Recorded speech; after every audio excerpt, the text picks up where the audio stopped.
Hello everyone and welcome back to the ESV TV Korean Weekly Season 3, Week 1, Day 2. We're going to be jumping into our next Round 3 match. It's going to be Shine against the STC. Let's take a look at these players. Bring up their overlays here. The STC against Shine. There it is. Now, the STC, another one of our Code S Terrans.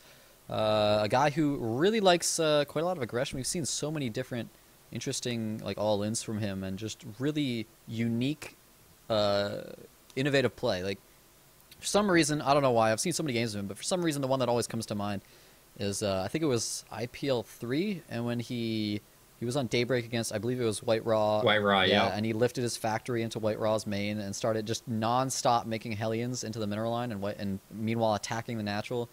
Really, really sick multi-pronged aggression. But he's going to be up against Shine, who is no slouch at all, as we saw in the last round. Yeah, I mean, the STC is one of my very favorite Terran players, right up there. Top 3, Tasia, Alive, and the STC. I love the STC, but Shine's been playing good too. You know, those TSL Zergs, I always say, TSL, man, they're Zerg players. They will come out with something new, and they will knock your socks off. So this should be a good match. And Game 1, it will be on Frigid Pass too, so we may see another long game, or who knows, maybe we'll just see STC build some barracks in the center of the map. It's certainly possible. Never know, man. I'm eager to see a macro TVZ here, see just what exactly happens, where the siege lines get set up, where the drops are happening, what kind of strats Shine goes for. But I believe I'm set up with my overlay, so let's jump in and get this game started. Here it is, guys. Game 1 in this best of 3 between the STC as a red Terran in the 7 o'clock position representing old generations against his opponent in the 1 o'clock position, Shine, as our blue Zerg representing Team SCV Life. I'm Orb, casting with me as oGsTheStC. And you're watching the Korean Weekly. Hopefully you've been enjoying so far. Follow the Korean Weekly on Twitter for updates on when we're doing streams, when we're doing casting, at Korean Weekly on Twitter. Of course, you can also follow ESV TV at ESV TV on Twitter and talk about other stuff that we're doing as well. Things like, you know, if you're interested in stuff like map making, for example, you know, ESV has the premier map making team, certainly outside of Korea, but one could even argue on the planet if they wanted. But I don't know if they'd be right or not. Who knows? Who knows? I would say that, but I don't want to start some drama. But if you want to see like maps being made, you know, actually some of our map makers like to stream their map making process. So you can check that out. Pretty fun. And just follow them. And also, of course, subscribe to our new YouTube channel. Could definitely use some love, and it's got some awesome VODs on there already. Some great Slayer's Crank games, some great Liquid Tager games. It's youtube.com/ESVTVSC. And this game, everything's looking obviously pretty normal so far. Not too far into it, nothing crazy happening. I guess the first thing we'll have to watch for, will the STC take his gas, or will he queue up a 14th SV? I would imagine on this map, going 13 gas, probably a little pointless. You know, it's really nice to see how it really has progressed. I feel like a month or a month and a half ago we were saying, yeah, no, one Rax Command Center, that's going to be the new meta, and that's exactly what has happened. I love how TVZ, more than I think any other matchup, has just gone through phases, constantly. It doesn't just reach like a stagnant point where it doesn't seem to change. It's just constantly going through these slight phases where just people are slightly altering their builds to be a little bit more efficient based on the current metagame, based on current map scene. You know, sometimes we see what you've always talked about with like the 15 gas into Command Center. You can go Reactor Hellion after taking Command Center really well, or you'd see the gases expansion, and I love the gases expansion. You just get such a nice economic, you know, start to the game, and then you can go for any of that stuff like Reactor Hellion if you want afterwards, and you can still do all that great stuff like Dying Cruise Thread, but at the same time, Reactor Hellion isn't even all that common anymore, simply because so many Zergs are going for things like Quad Queen and just completely shutting it down. I mean, it still gives you the map control, you know, as opposed to if your opponent goes for speed, which is what we're seeing here from Shine, but Shine actually went gas before pool after dropping his hatchery, so he's going to have speed very, very quickly after getting this. Do you think he might actually go for some type of like early aggression? I mean, it would seem so bizarre on a long rush distance map like this, but why else would he get his gas so early? Yeah, I mean, that's happened quite a lot. If you see it on Daybreak, these speedling timing attacks where you just come out of nowhere with like 40 speedlings and the Terran player's like busy just finishing his 3rd command center. He's got like 6 Hellions out and a whole bunch of barracks only just getting built, that it can actually be very devastating. So He may opt to do that, or he may opt just to say, I want to get the speed, so it's going to be easier to get my third and fourth base up. We just kind of got to wait and see. And the SDC did go double gas on 16 as well, so just really focused. I really feel like Terran players out there, if you want to play a macro game, this is what you do. You go double gas on 16 before that depot, and it just gets your barracks up, or your factory up. Right. So nice and quick, and it's just all around clean. And let's just take a look at vision here. SDC hasn't actually scouted at all. Wow. And only Overlords have done any scouting, And just yet, the Zerglings heading now. And yet, no bunker. Yeah. These Terran players sometimes, man, they're so ballsy. I can't A little bit believe cheeky. I can't believe you could have 3 Marines get no like what if Shine just went ahead and made like 16 lings for speed, you know, or even had gone for like an early pull. It's crazy, man. They're so confident in their micro. I mean, their SCV control is so good that they can get away with it. And you know, I guess my point here is, you know, for viewers out there, don't try to copy this on ladder, man. You need perfect control to pull off something like this. Yeah, and I mean, I think a lot of it ties just into what map it is. On a 4-player map this big, no one is going to go for any kind of super aggressive early game build, so you can get away with that. Whereas on the ladder, not quite so much. And you know, same concept here. We already see the third base coming up from Shine before the Hellions are even out. The Hellions just pop out now, so just you know, that's how you want to play this map. So these guys clearly aware of you know, how they should be playing on this map. I imagine, you know, TSL, they're sending some players to DreamHack, so they've probably been playing some matches in you know, their team house on this map because they want to be ready. True that. I love this build from Shine that we're seeing yet again, as we saw. Didn't we see him do this in one of the previous rounds? I think maybe it was somebody else. I thought I remember seeing this build, but it's just a nice build. Getting speed, taking that third, taking a little map control, getting a really nice we saw lead. it. Yeah, on Ohana, exact same thing. Oh right, yeah, exact same thing. So pretty cool build, man. I love this build. We're actually seeing a starport coming out from the SDC here. Off of just, what is he on, 3 racks right now? Hellions, one of them actually gets surrounded. He's got to be careful with that micro. Spine Crawler's going to be up, so he's not going to be able to put on any more aggression. But he did kill 1 creep tumor and a couple lings, so not bad. He'll be able to just deny drones from transferring to the third for a little while. Oh, he's going to get surrounded, though! Not paying attention to his Hellions for just a moment. Yeah, and I mean, that's the kind of thing that you always got to keep your eye on those Hellions, especially because what he's going for here is just 3 barracks and then fast reactor starport, and this is before any kind of third command center or engineering base. Yeah. So he's going to want to be aggressive, and he wants those Hellions. Exactly. When those Hellions are out, you deny these Zerglings running across the map and basically seeing your army move out. So this is just a major setback for the SDC, and it's going to be very difficult to really get much done with what is really designed as a quite aggressive build. Yeah, it's not even just like, you know, preventing the Zerg from seeing you move out, but also when you're actually going for that build, when you're actually going for the aggression and you're like lifting your Marines into the main of the Zerg base, if you have like 4 Hellions on the low ground helping out, it makes a ridiculous difference against the Zerglings they're using to defend. And if you're just using Marines, it's a lot harder. If they just have a couple bandings, it's like, oh, okay, well, I guess I can't actually attack at all or do anything. But this Overlord, is it going to see the starport? I don't know. It saw the reactor. Let me see. It didn't quite see the starport. It just saw 2 reactors. So he doesn't know, perhaps, that he's going to be facing really quick double drop with 16 Marines. This is this can be pretty hard to hold off if you're not prepared. In fact, he's trying to rush up Infestors. While he is getting a Baneling Nest, but he's trying to rush up Infestors with double upgrades. So this could be pretty hard to hold off. He might not have enough units. He is making some lings, but you know, we'll have to see if it'll be enough. Ooh, a Zergling actually... Beautiful. Double check my replay sync before I say it. No, yeah, he saw that. But yeah, so he sees this coming, and that's just very good. His Overlord did also see that the third command center wasn't done, so he probably had a little bit of a tell there too. And so if he can hold this off, he's just going to be in a fantastic spot. I mean, still no engineering base from the STC. Actually, they just finished now, but 1-1 not quite on the way. So he's just going to have a very solid upgrade advantage, and with 7 Banelings in production, it's really going to be difficult to get much done here. We'll see, though. He may be able to pick up a Queen or something, but if these Zerglings just cup around the Marines, well, they should be able to get in for good hits with the Banelings. Yeah, he's going to have to lift and get out of there. I thought maybe he would try to target fire some of the Banes, but no, didn't want to take the risk.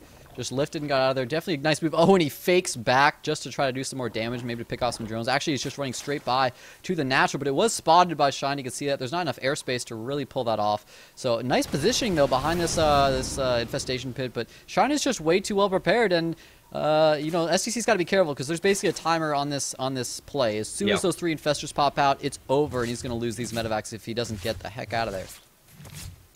And actually going to be able to pick off the Queen at the third base here. The Banelings in hot pursuit, but once again, picking up in the nick of time. That is just like no Baneling popping on a Marine there. Just perfect micro there, but when these infestors pop out, all of a sudden the medevacs are just, they're just gonna die, and that's not gonna be good. But in the main base, oh my god, he's gonna be able to get the spawning pool here, and this is, no.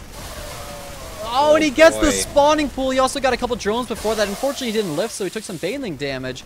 But there's also a drop in the natural right now. It is going to be cleaned up. Infestors, are they going to fungal? Oh, nice split by the STC, preventing a cost-efficient fungal there.